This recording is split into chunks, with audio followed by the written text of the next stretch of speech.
Η σκέψη μου κλειδώθηκε στο σκοτεινό πατάρι που βρέθηκα ένα απόγευμα ψαχνώντας ένα τάρι. Ταξίδεψα με όχημα μια σκονισμένη κούτα, ένα Viewmaster κόκκινο και μια πανίνη κούκλα, σε ντούκι θησαυρών της παιδικής μου ηλικίας. Παλιά παιχνίδια, σύμβολα μιας άλλης δεκαετίας. Transformers, Polly Pocket, BB Bo και G.I. Joe. Και οι δυο μας στο προαύλιο να παίζουμε κρυφτό.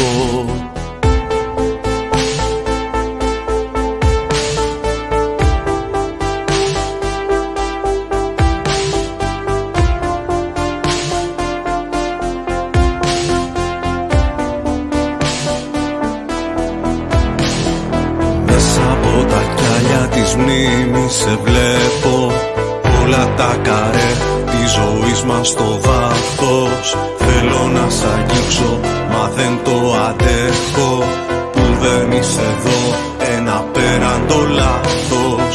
Σ' ένα κλικ τελειώνει ο χάρτινος δίσκος. Μείνε λίγο ακόμα στις τρεις διαστάσεις. Μη φοβάσαι λες και ας κλείσει ο κύκλος. Ζήσε τη ζωή σου και μη με ξεχάσεις.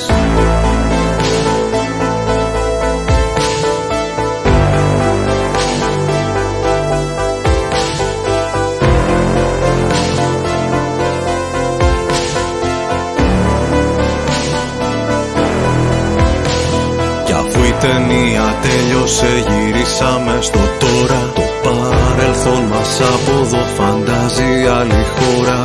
Η αποθήκη έγινε μια κάψουλα του χρόνου, ωραίο καταφύγιο του παιδικού μας κόσμου. Μέσα από τα κιάλια της μνήμης σε βλέπω, όλα τα καρέ της ζωής μας στο βάθος. Θέλω να σ' αγγίξω, μα δεν το αντέχω, που δεν είσαι εδώ, ένα πέραντο λάθος. Σ' ένα κλικ τελειώνει ο χάρτινος δίσκος. Μείνε λίγο ακόμα στις τρεις διαστάσεις. Μη φοβάσαι λες και ας κλείσει ο κύκλος. Ζήσε τη ζωή σου και μη με ξεχάσεις.